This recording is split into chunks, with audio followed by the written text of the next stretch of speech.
बिस्मिल्लाहिर्रहमानिर्रहीम। अस्सलाम वालेकुम। आज मैं आपको बताऊंगी बेसन की रोटी बनाने का बहुत ही आसान और नया तरीका। उम्मीद है कि आप लोगों को तरीका पसंद आएगा। अगर तरीका अच्छा लगे तो इसे लाइक और सब्सक्राइब करना मत भूलिएगा।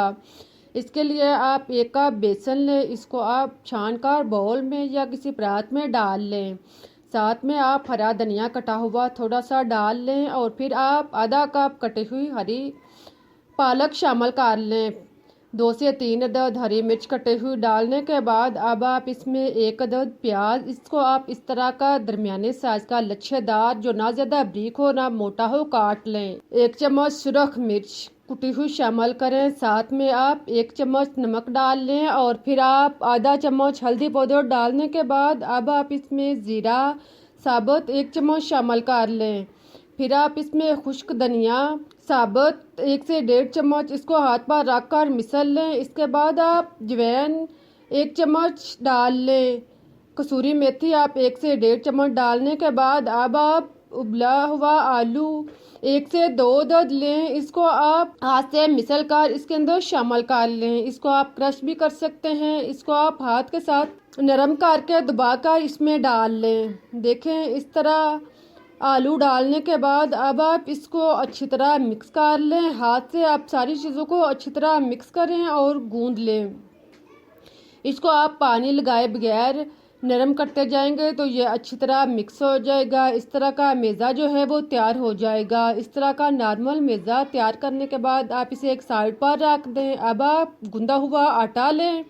अगर आपके पास गूंदा हुआ आटा नहीं तो आप इसे गूंद लें। इसका आप नॉर्मल सा पेड़ा बना लें। दोनों हाथों में घुमाकर आप इसका नॉर्मल सा पेड़ा बनाकर फिर आप इसे बेल लें। बेलने से पहले आप इसके दोनों साइड पर आटा लगा लें ताकि बेलने में मुश्किल पेश ना हो। अब आप इसको आम रोटी की तरह गोल बेल लें। देखें, इस तरह आप मुनासिब साइज की नॉर्मल सी रोटी बेल लें। अब आप तवा या पैन जिसमें आपने रोटी बनानी है इसे आप गरम करें। इसके ऊपर आप रोटी डाल दें। रोटी को डालने के बाद आप इसे 1 से 2 मिनट के लिए एक साइड से पकाएं और फिर आप इसकी साइड चेंज करें और दूसरी साइड से भी आप इसको पका लें। दोनों साइड से आप मुनासिब रोटी को तैयार करने के बाद अब आप एक साइड पर बेसन और आलू का अमेज़ा जो अभी हमने तैयार किया है 2 चम्मच बार कर इसके ऊपर रखें और इसे चम्मच की मदद से इसके ऊपर लेप कर लें। इसको आप सारे रोटी के ऊपर खूब अच्छी तरह लेप कर लें और फिर आप इसके ऊपर ऑयल या घी लगाएं। इसके साइडों में भी ऑयल लगाकर आप इसकी साइड चेंज कर दें। साइड चेंज करने के बाद आप इसको नॉर्मल आंच पर या लो आंच पर 1 से 2 मिनट तक इसे पकाएं। साथ में आप इसे हरकत देते जाएं ताकि रोटी जो है वो मज़े की और क्रंची तैयार हो।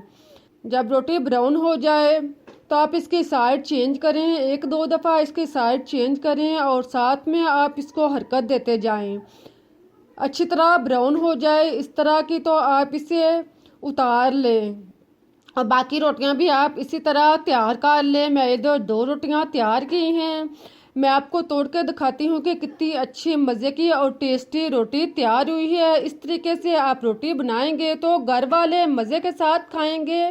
उम्मीद है कि आप लोगों को रेसिपीज बनाने का तरीका पसंद आया होगा। अगर रेसिपीज बनाने का तरीका अच्छा लगा है इसे लाइक करें, चैनल को सब्सक्राइब करें। फिर मिलते हैं एक नई रेसिपीज के साथ। तब तक के लिए अल्लाह हाफिज़।